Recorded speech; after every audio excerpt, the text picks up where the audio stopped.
is the Simpit. I'm your host, Shaun Cole, but the real star of today's show is the Simagic Gt4 Carbon Steering Wheel. This is compatible for all of the Simagic wheelbases, and we just recently finished our review of the Alpha wheelbase along with the Gt1 wheel rims, both the round and the flat bottom version, and they were both great options for GT drivers, and overall I was very impressed with the Simagic gear. But what about the open wheel drivers? Those weren't the best wheel options for open wheel driving.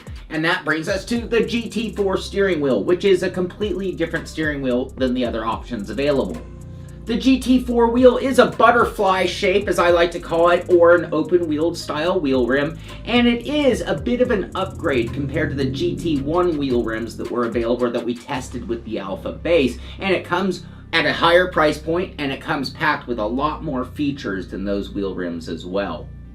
And today we are testing out the Gt4 Carbon wheel rim, and it does come in two variations. It comes with just your standard shifter paddles for $634, which is actually $105 more expensive than the Gt1 wheel rims. And then we have this version here, which comes with the 4 paddles, so 2 shifters and 2 variable levers that can be used as clutches as well, which actually goes for $699. So again, quite a bit more expensive than the Gt1 options. And much like I mentioned during the Alpha review, this also can be purchased from Ricmotech, who sent all this gear to me for review, as a bundle kit. So you actually save about 10% buying the wheel rim with the base versus buying it separately. So that $699 price point does relatively come down a little bit. So let's go ahead and take a closer look at the Gt4 Carbon steering wheel and talk about some of its features, starting off with its overall shape.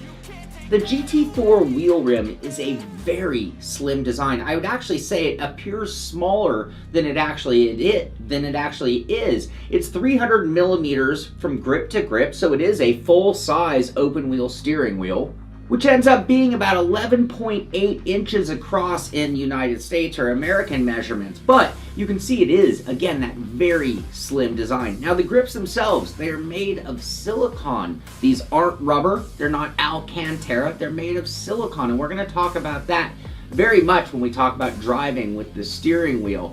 They are very rounded grips, and you can see they come all the way around the bottom and overlap the carbon fiber plate.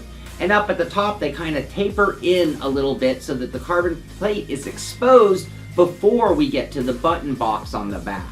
The grips are black in color, and they have a textured pattern embedded into them. There is a visible seam down the side indicating that it's a 2-piece grip that is somehow glued or fused together, but luckily I cannot feel it with my hands while driving at all.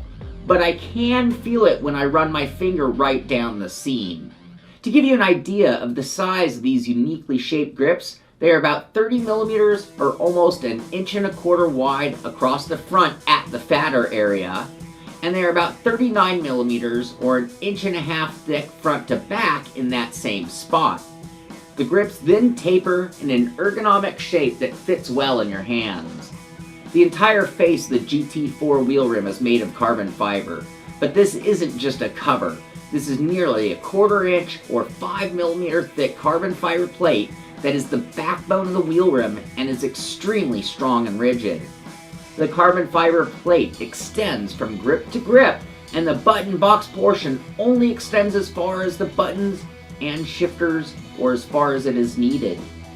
In the center of the carbon fiber is a red and white Simagic logo, and then an abundance of controls to be mapped.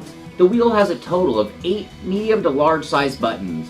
All of the buttons are shielded from accidental touches with a black plastic ring that is flush with the top of each button.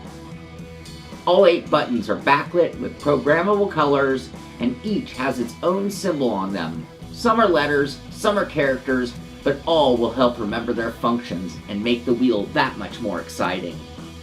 The buttons are spaced on the wheel, with 2 towards the top on each side of the rim, each very easily in reach of your thumbs while driving. The other pair of buttons are on the bottom of each side, in slightly less prominent or easy to use positions. Between the buttons on each side is a funky switch. These switches have a small black anodized aluminum head. These little marbles are a 4-way up, down, left, right joystick, that can also be pressed in as a button, along with a rotary dial twisting left and right. That is 7 controls in one per each knob. Just to the inside of those, one on each side, is another rotary dial that also has a press-in button function. These rotary knobs have larger aluminum black anodized heads. It has a total of 28 mappable controls on the face side of the wheel rim.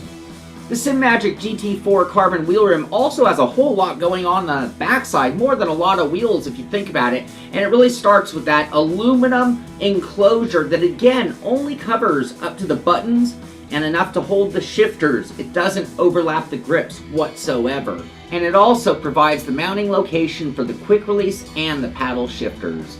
This wheel comes with a total of 4 paddles, 2 in the form of shifters or switches, and 2 in the form of levers or variable control. All 4 of the paddles are mounted into nicely shaped and styled aluminum fixtures. At each pivot point are red aluminum reinforcement bushings on the outside and plastic bushings between the fixtures and the paddle arms. The paddle arms are also black anodized aluminum, and at the end of each one is a carbon fiber paddle. The top set, left and right, are shifters, and they are magnetically released. When operated, the shifter paddles only move about a 1/4 inch or 6.35 millimeters. The actual shifter paddle is made of a very rigid 1/8 inch or 3 millimeter carbon fiber that measures about 1 5/8 inch or 42.5 millimeters long. The lower paddles have a variable operation, like a gas pedal, and are a medium amount of tension or resistance against them. They move almost twice as far as the shifter paddles and will pull in 5/8 of an inch or 16 millimeters, which in your fingers is a fair amount of travel. These paddles are a little bit smaller at a hair over 1 inch or 27.5 millimeters long. Now the most prominent feature on the backside is absolutely this bright red anodized NRG style quick release that we are seeing more and more of across the board in sim racing. I'm seeing these on a whole variety of different wheels, which I think is awesome because it's one of my all-time favorite quick releases. It is an all aluminum, or mostly aluminum quick release that uses 10 ball bearings for an extremely strong connection. On the top of the quick release, you will see a white Simagic logo, and inside the quick release, you will see the 5 pins that connect to the base to power the wheel. This is only for power, as all of the functions on the wheel are done via Bluetooth wireless. Also on the back side of the wheel rim is the Simagic logo with the function light and the wireless transmitter, along with a mode switch and the USB plug for updating. Overall, it is a very sexy steering wheel and comes with more features than most sim racers need or are capable of remembering their operation on the fly. The wheel rim also includes a USB cable to update and change wireless frequencies, as well as a warranty card and 2 pages worth of very cool customized stickers to not only decorate, but also pretty up your wheel rim. With so many mappable controls, 28 to be exact, it actually is a little difficult to remember all the functions of the buttons and dials on your steering wheel. So I was appreciative of the fact that some of the characters on the buttons actually did help me remember what the buttons actually did. But I was also really appreciative of the decal set. It meant that I could use really nicely made decals to label some of the functions on the wheel to help me with that memory. So I had actually taken some time. I had actually done the ridiculous. I had written some notes on like sticky notes and made little markings to make sure I got everything mapped the way I like it. Soon as I did, I took a lot of time to really select the right stickers and give them the right placement on the steering wheel and get it to where it really was a unique look that matched how I wanted it to be, and to be a good reminder of the functions of the wheel and have it really have a real pro look about it. Adding to the visual customization of the GT4 carbon steering wheel are the backlit buttons. Sure, you can't change the characters, they are what they are, but you can change the color behind the characters to one of 8 different colors, and this really does add to the visual appeal of the color of the wheel. And I did it in groupings, so I've used certain colors to mark menu controls, certain colors to mark car controls, certain colors or groupings of colors to mark communications. And again, it helps with the visual aid and reminder on the fly of what some of the controls can do, and gives it more of a unique, one-of-a-kind, personalized look.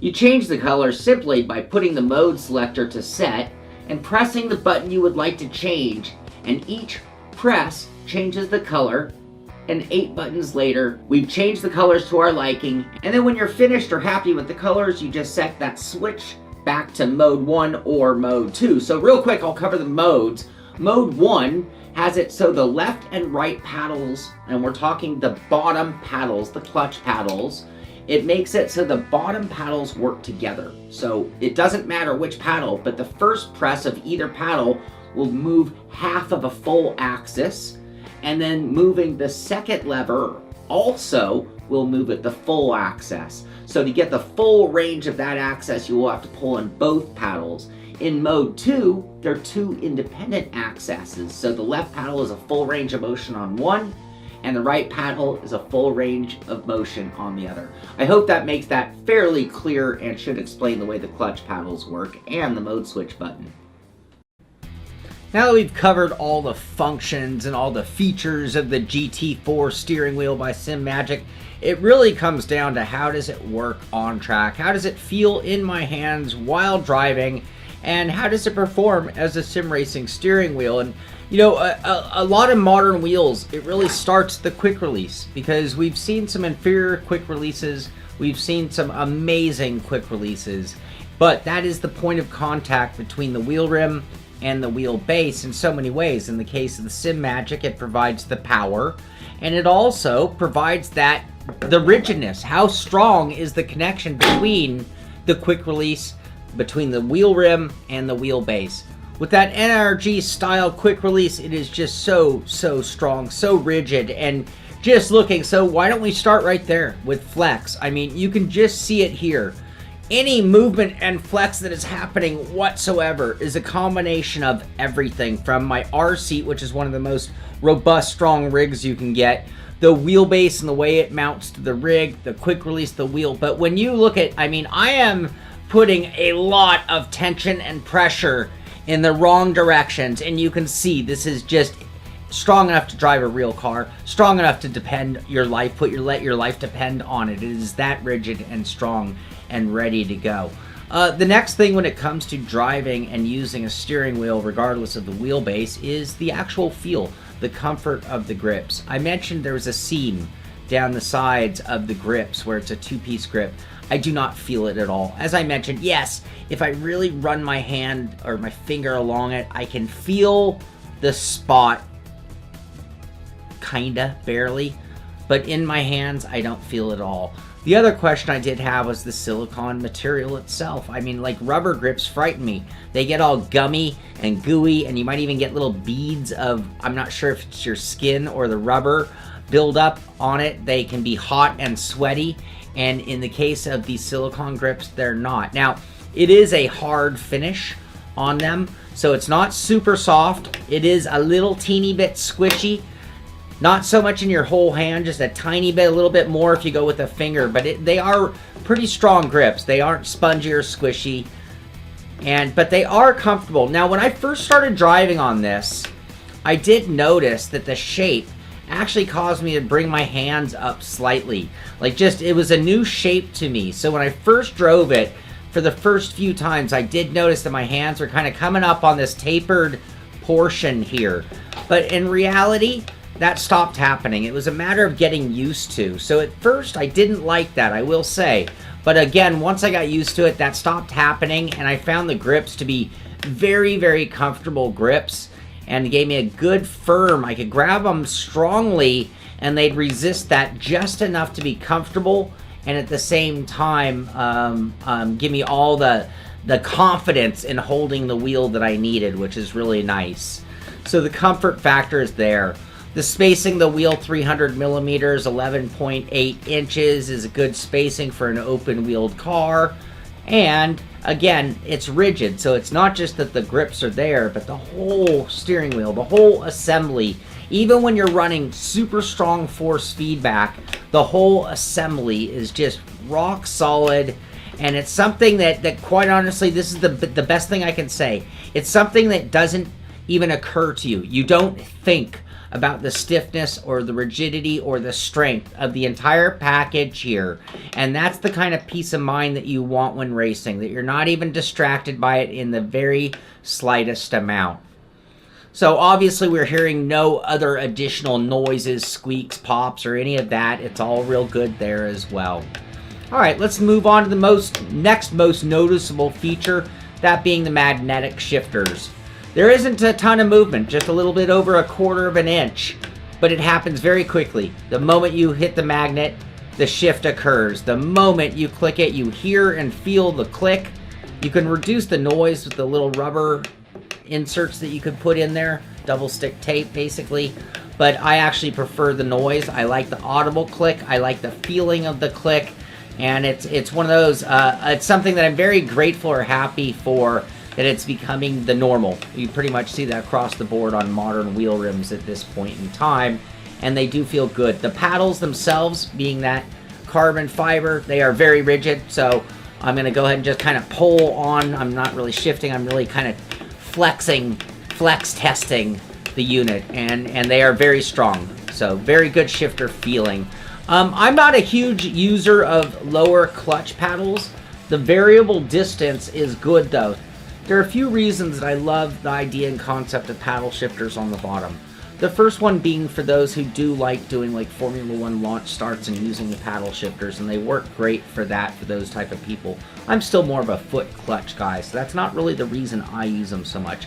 The other reason I do like it is for something like look left, look right. Being able to pan right, pan left. There are other reasons that I sometimes like a variable function. So they're something that I do like and I do sometimes use. They also work great as a hand brake.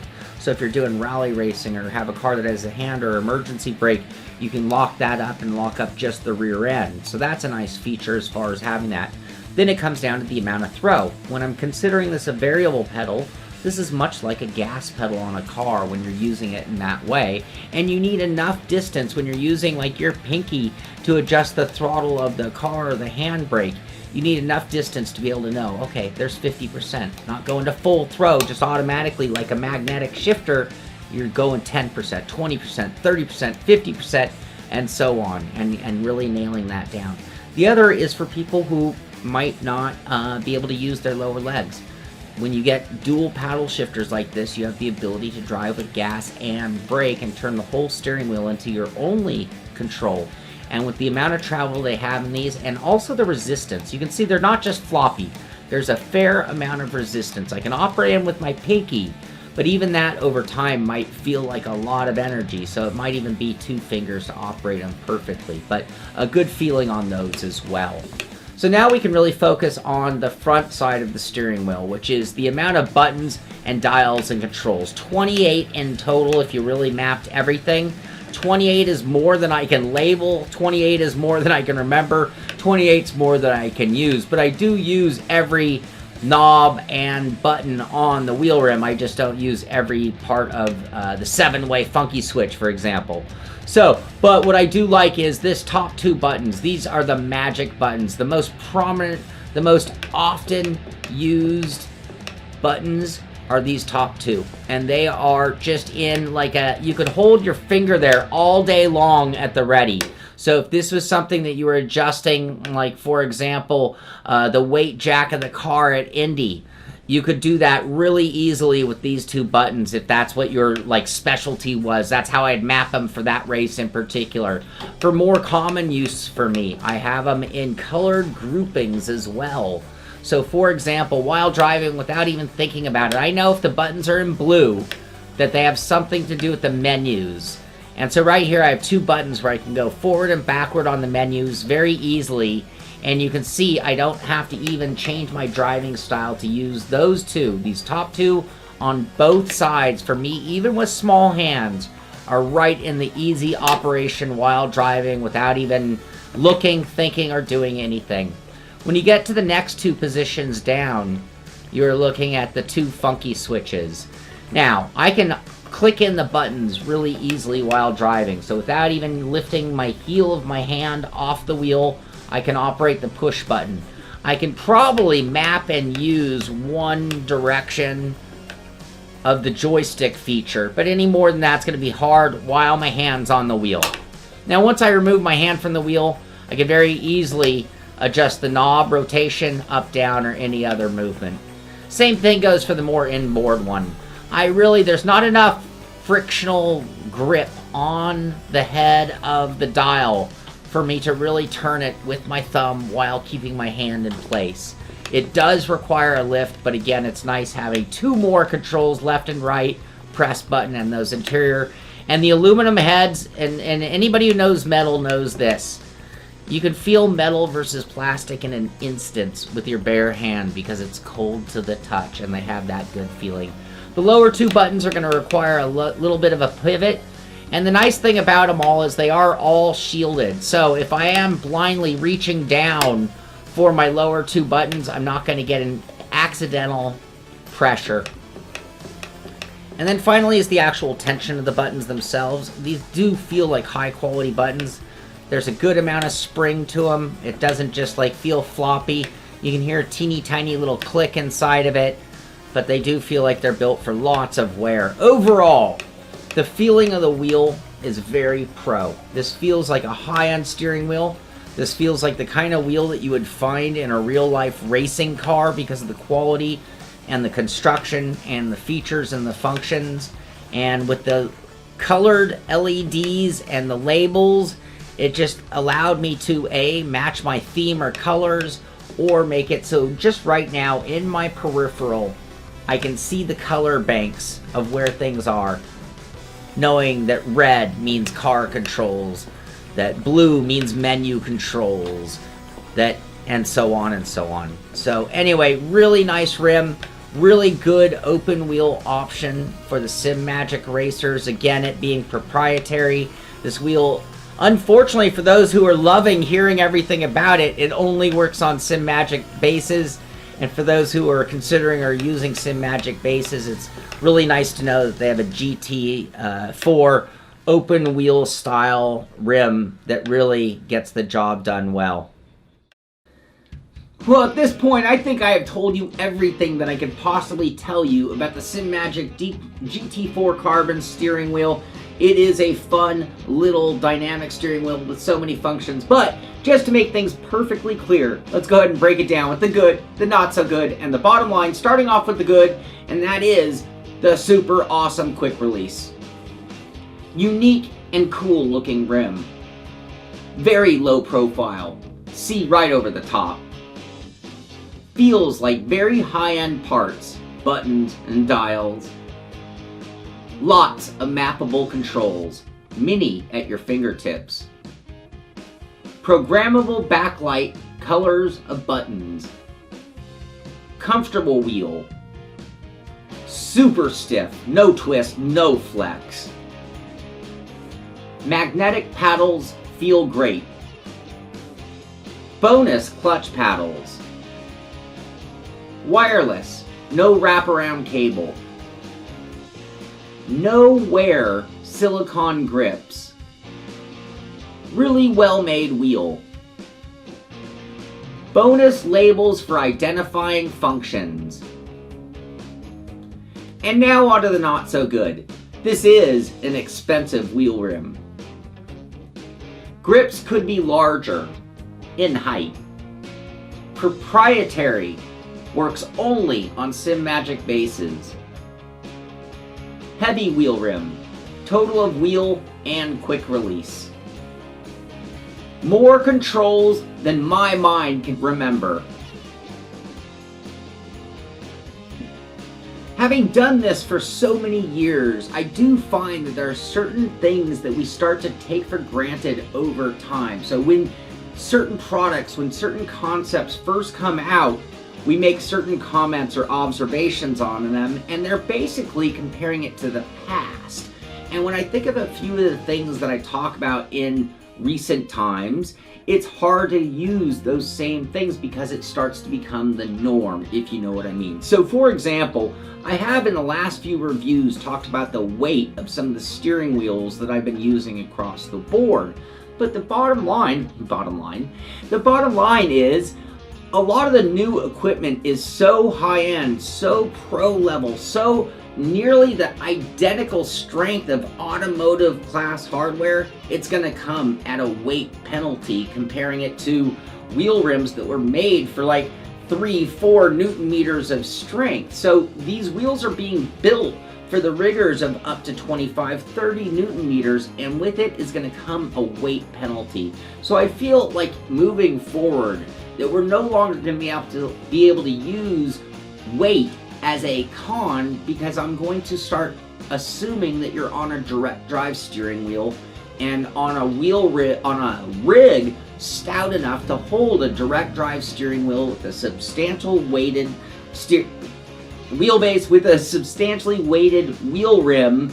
So it's going to have to be a pretty sturdy rig. Now, it means also when we're comparing or talking about starter wheels, beginner wheels, that we have to take a slightly different approach. So everything is relative. So it's hard for me to keep talking about expense even. We're to the era where, depending on what point in the market you are, the word expensive is also relative. For our beginners, for our starters, $500 might seem expensive. To a veteran or a high-end sim racing gear purchase, even $699 isn't ludicrous or crazy, but it is expensive or high-end. Now, with that said, this is a very nice steering wheel. It is a very unique steering wheel, and in so many ways, I find this one, again, unique is the best way I can describe it. So, granted, it has no flashy LEDs for RPM indicator. Granted, it has no LCD or fancy display giving you all sorts of information like many open wheel rims do nowadays. But a lot of people actually prefer a secondary dash. A lot of people actually prefer on-screen telemetry of some sort to give them that reference information that they need, and they don't want to look down at their steering wheel for that. And in that case, I present to you the most low-profile wheel I've ever used. When I first tried it, I think I said this in the driving portion, I was actually taken away by how much I could see over. I could see the wheelbase behind it. I was like, where is my wheel? It is again, the most slim, the most airy feeling, the most out of your visual obstruction steering wheel that I've ever used. And that is going to be a big pro for a lot of people. And now that we're into this proprietary wheel rim era that we're at, you think about it, Fanatic. All the rims go with Fanatic bases. They won't work with any other wheels. You think about the new Simucube wheels only work with the Simucube wheel bases. You think about the Moza setup. That's all proprietary wheel bases comboed together. Thrustmaster's been doing it for quite some time as well, if you think about it. So we are to the era of proprietary wheel rims. And again, I get back to that first point. Do I continue to consider that a pro or a good or a not so good? Because it's becoming the normal. And if that's the case, do we still consider that a not so good? But for Simagic owners, this is the open-wheeled option that you have available, and it is a really good option. Just a few more points and then I'll bring this one to a close. I will admit, at first I was very skeptical of the silicone grips. It was something I'd not used in the past.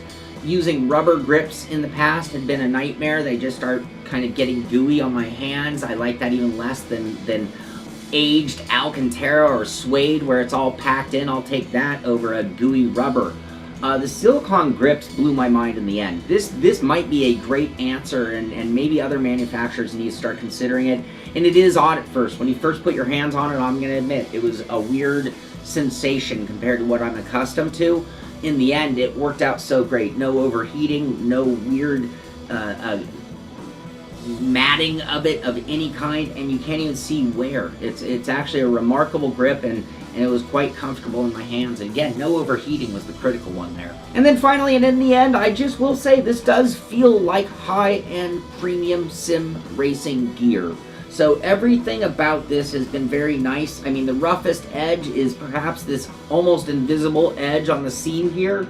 It is a really nice piece of hardware, and it feels like it will last a very, very long time without any issues whatsoever. So very impressed with the Simagic lineup, and this wheel rim will be definitely the one that I'm going to use the most, especially driving like an F3 car or something like that. It just feels so natural.